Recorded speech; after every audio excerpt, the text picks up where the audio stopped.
Hey, how y'all doing? Welcome to Three Count Commentaries. This is your boy Mongo Slade, and today we're going to do some notes and review from The Price of Fame, a Ted DiBiase documentary on basically his life, his career, and relationships with his family.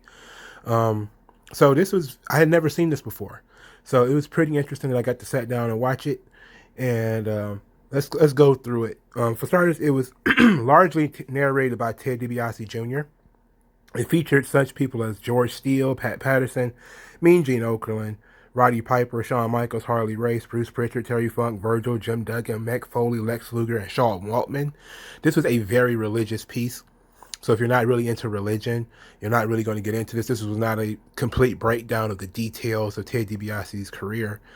So this was mostly just his come to like parts of his career, his come to Jesus moment, and how his career affected his family, and how it affected specifically his relationship with his wife, and that's pretty much what we're dealing with here.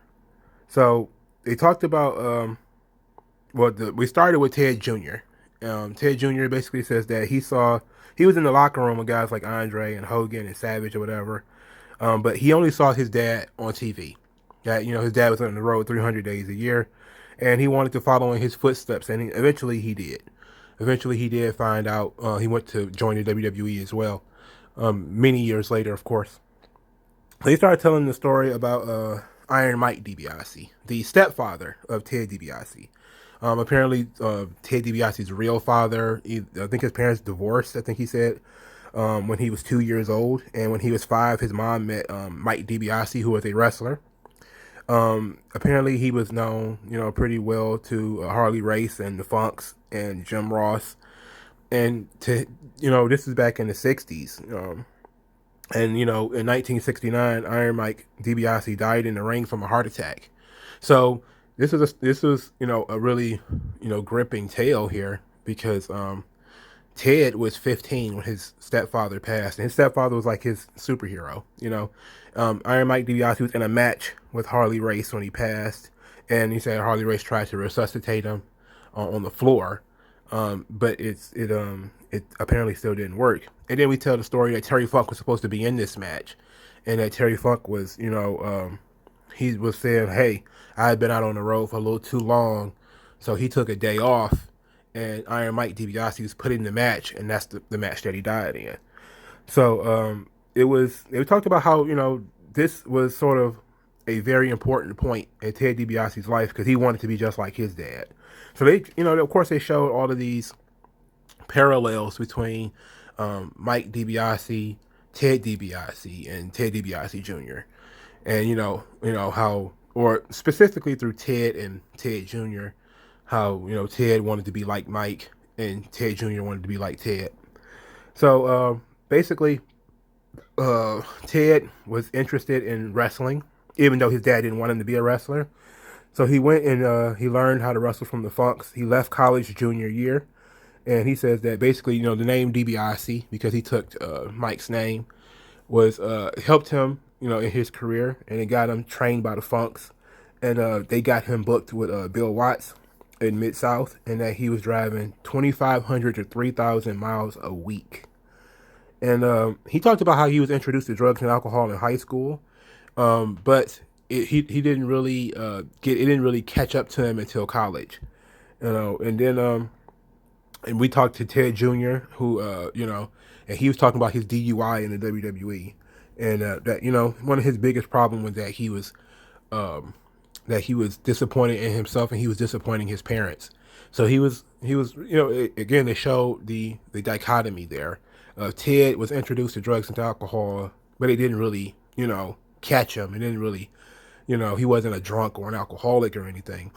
And Ted Jr., when he was around the same age, got a DUI and was having all these problems. So Ted DiBiase got married at 20 years old. This was his first marriage, and he, which gave birth to his son Michael DiBiase, who was born in 1977. And he says that basically wrestling ruined this relationship because he was traveling so much, and his son had no male role model, and he was basically had no business getting married. He met his current wife in 1981, and she wasn't really a wrestling fan. She thought he was a football player.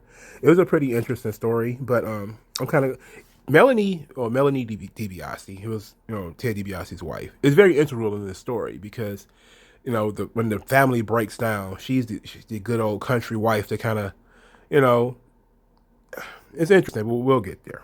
So basically, after they didn't get into any details of him being Mid South, they basically just talked about it. That was how he got his start. But they did talk extensively about WWF, and basically they set the stage that the WWF becoming really popular.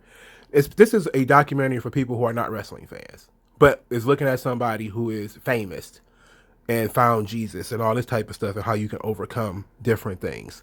So they have to explain what wrestling is to people, and that NBC has helped WWE become so popular in the mid 80s. And here comes Ted in 1987 doing the vignettes and doing the Temptations, where he's telling people, hey, what would you do for money? Because everyone has a price.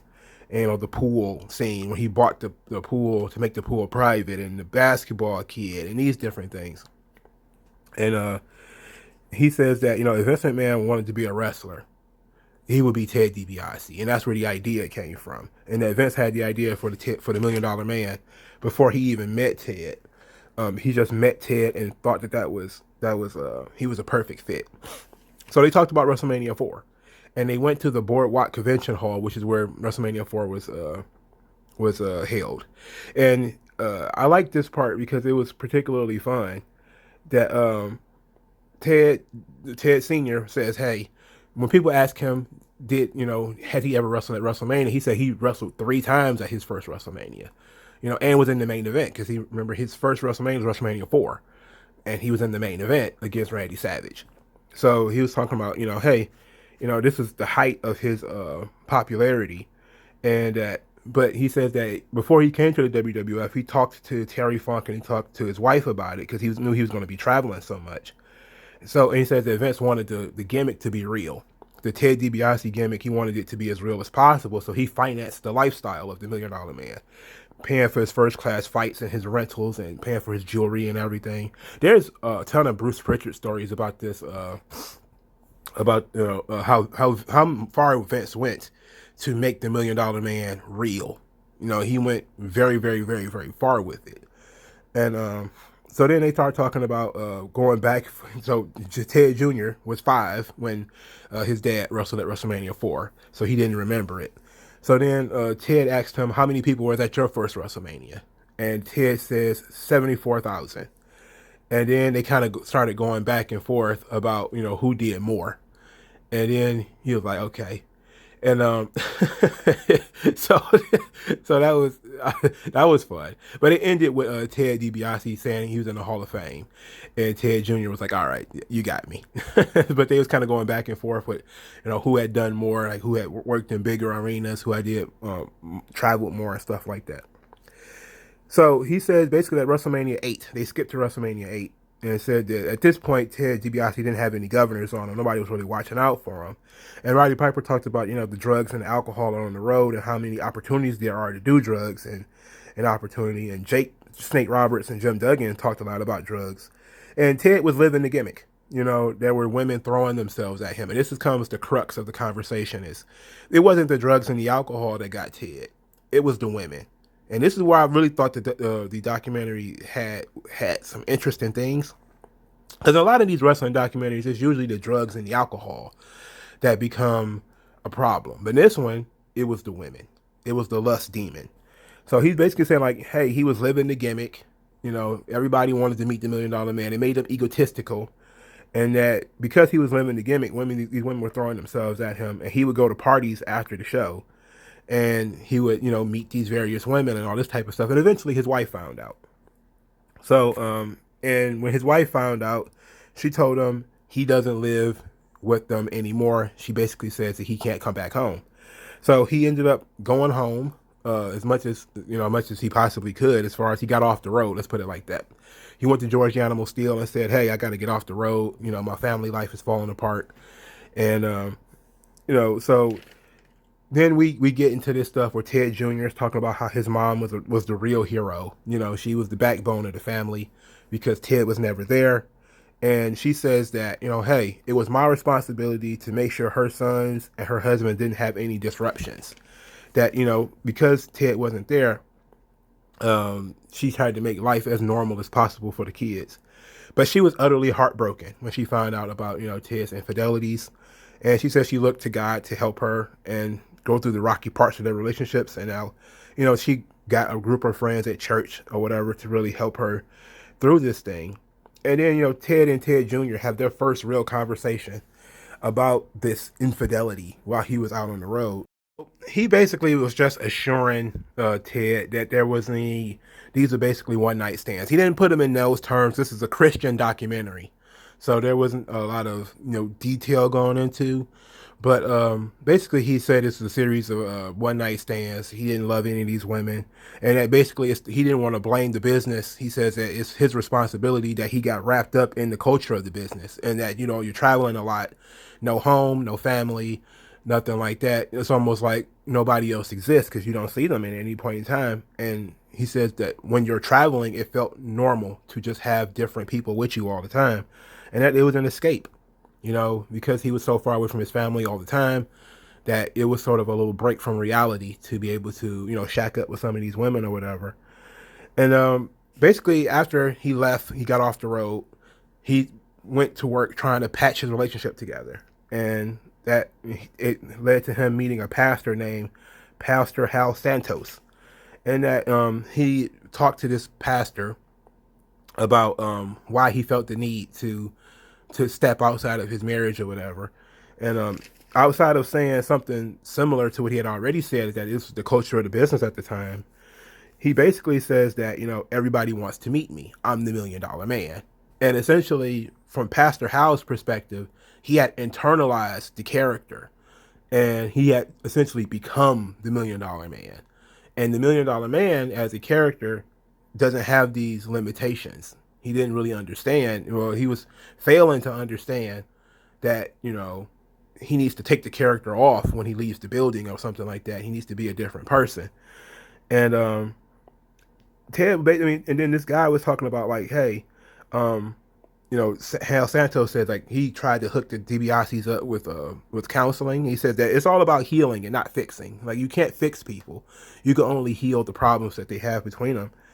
And then, he said that Ted had to be broken. Like the DiBiase, the $1 million man within him had to be broken down and hit rock bottom before he could fix himself.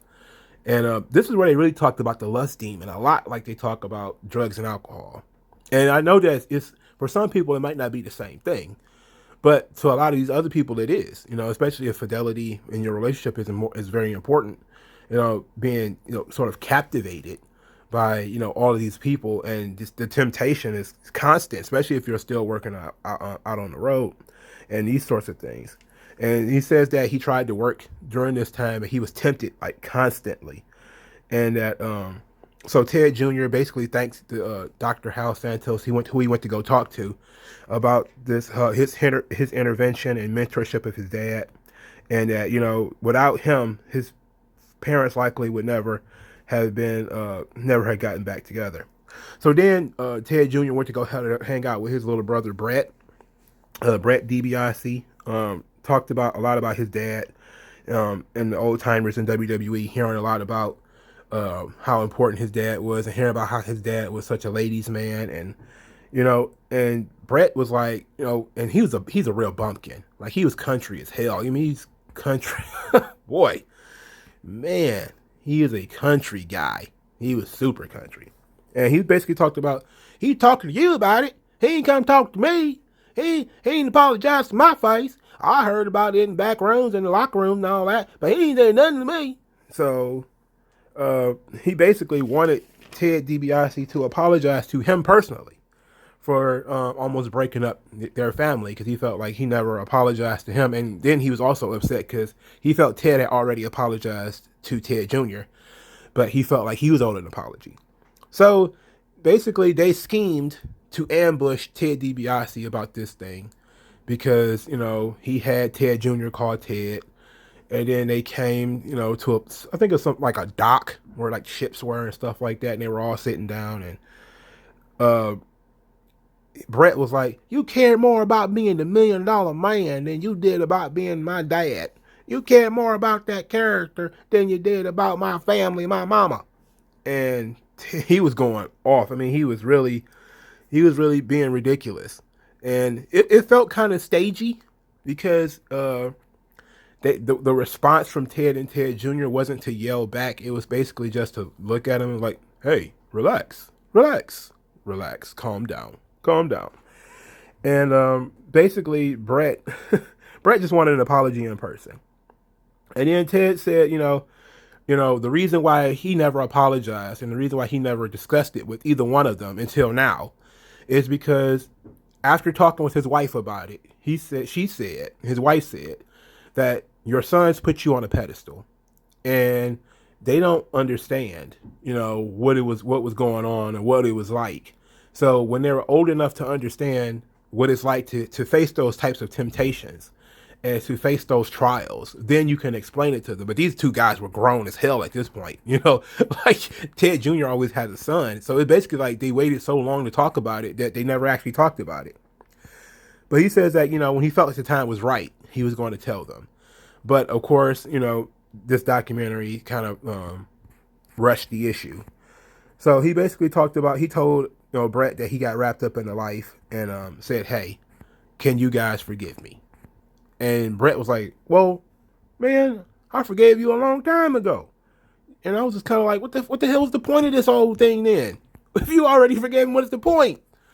But whatever. So then Ted Jr. went to talk to Shawn Michaels and good old HBK. This is saved HBK. This was before he retired because he still before he cut his hair, or probably shortly after he retired.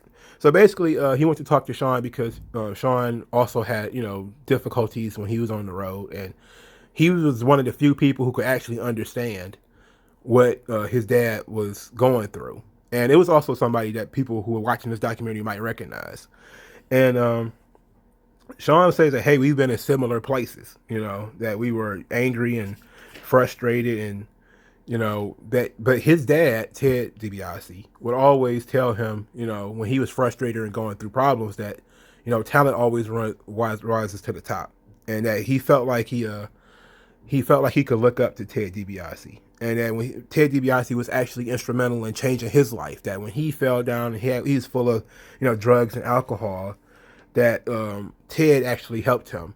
And he said that it's easier for wrestlers to help wrestlers because church folk don't understand and normal people don't understand. So he was saying like when he was going through his problems with drugs and alcohol and trying to find a way through, he looked to Ted. And then later in this story, we also see that Sean Waltman of the X-Pac was a similar situation. When he was going through, he's going to commit suicide. He talked to Ted DiBiase, and it actually helped him get back on track. But he says that, Sean said something that was very interesting here. He says that when he watches his stuff back, during his dark times, it was like an out-of-body experience. He felt like it was like a completely different person. He's watching a completely different person doing this stuff and saying this stuff because he doesn't even identify with it now. And it was similar to what Ted had said before. Remember when Ted was consumed with the $1 Million Man? He basically said like he felt like him and the $1 Million Man were becoming one person. But, since he, put the character down and was able to step away from it, he don't even identify with it anymore. It's just sort of a gimmick he could put on and take off now. And Sean says basically it's similar, except for he sees, he hears stories about how he was in the past and he sees these things and he's constantly apologizing. But he says that he's a completely different person. And now Ted is also a completely different person.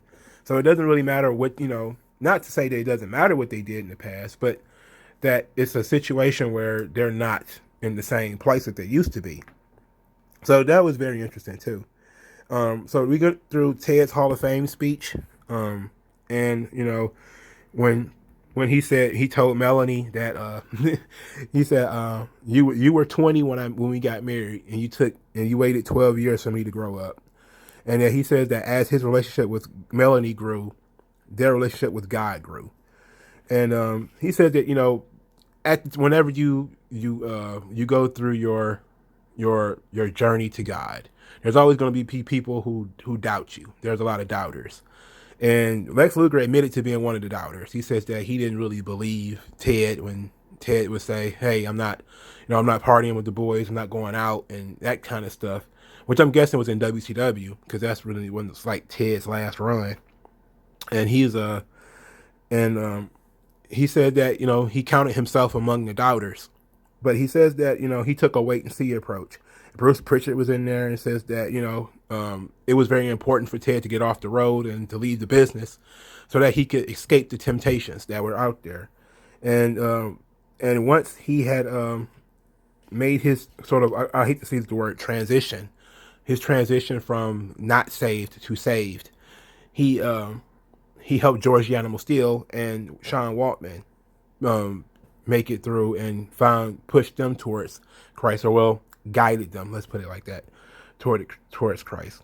So Ted Jr. talked about wanting to be a father like his dad, and that he says that, and he thanked Ted for coming to grips with the problems and everything that he had gone through, and that fixing his life and becoming a good role model. And he said that's all he wanted to do was be a similar role model to his son, which is why he left the business. He said, "Hey, I couldn't be a dad on the road doing the WWE thing, so I had to let it go." And so then Mick Foley basically talks about the price of fame, and he says he has a difficult time, with the pain part, like when he tries to walk up some stairs, or he says tackling a flight of stairs, or when lights are hurting his eyes because of the concussions and the brain injuries and stuff that he suffered, he begins to ask, was it really worth it? And he said, is the price of fame too high? And Ted was basically, was nearing the point of losing his family, somebody that he loved, and he felt like the only woman he loved. And according, it wasn't high, and it was too high. So Ted Jr. basically says that his dad wrestled with titans, giants, and men who were larger than life, and found out that everyone has a price. So the end of the documentary saw Ted basically going, not really to confessional, but basically going to his dad's grave, Mike DiBiase, and saying to him, "Hey, I always want to just make you proud. That's really what I wanted to do. Even though you didn't want me to wrestle, I wanted to be like you. I wanted to make you proud. Now I feel like I have become the man that would make you proud, because it's not about wrestling. It was about being a good parent, about being a good man, about being a good Christian and all that stuff." And he says, like, he hasn't been to that site in a while, but he felt like he finally reached the point that Mike would be happy with him. And so that's kind of where it ends, is with Ted Jr. and Ted at Mike DiBiase's grave, talking about, hey, this is how important it is to be a good person and to make your dad proud. So it was good. It was interesting. It felt a little Hallmark. This is one of those documentaries I think WWE was a part of, because they used a lot of WWE footage and a lot of WWE guys who were probably under contract at the time. But they didn't put their name on it. So it was probably like a personal thing for the DiBiase's to put out there and to tell their story, or to tell the story of Ted DiBiase. But they didn't get into any nooks and crannies like a wrestling documentary would, like talking about individualized matches and stuff like that. So this was interesting. I do want a more wrestling-based documentary for Ted, which would be excellent, because Ted DiBiase is, like Roddy Piper said in this documentary, 0.5 in the world when it comes to the wrestling business. Dude is amazing. And it doesn't matter where you see him. Ted is Ted, but the character is, larger than life, and it's amazing stuff. But this documentary was okay. I mean, once it stops talking about wrestling a lot and starts really focusing on his family, it may get a little boring to some people, because they might be like, okay, well, this isn't about wrestling. This is about, his moves towards God, and how wrestling almost destroyed his life. And it's like, yeah, that is what it's about. That's why it's called The Price of Fame.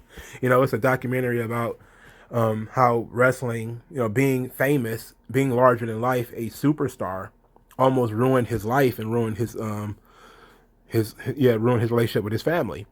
It wasn't necessarily about his wrestling career, but his wrestling career is an important part to why his life almost fell apart. So it was just very good. Of course, it does have a lot of boring stuff in it because, again, it's good Christian values and all that stuff.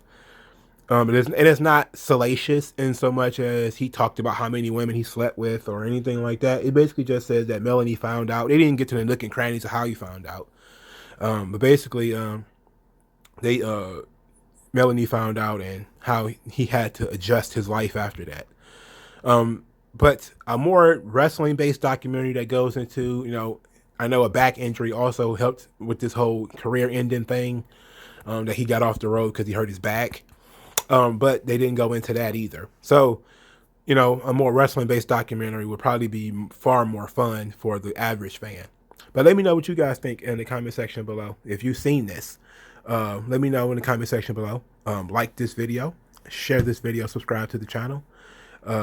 Send cash if you want via Cash App. It will be in the description. Use the hashtag 3count commentary to support the channel. And I'll talk to you guys later. Yeah. Yeah.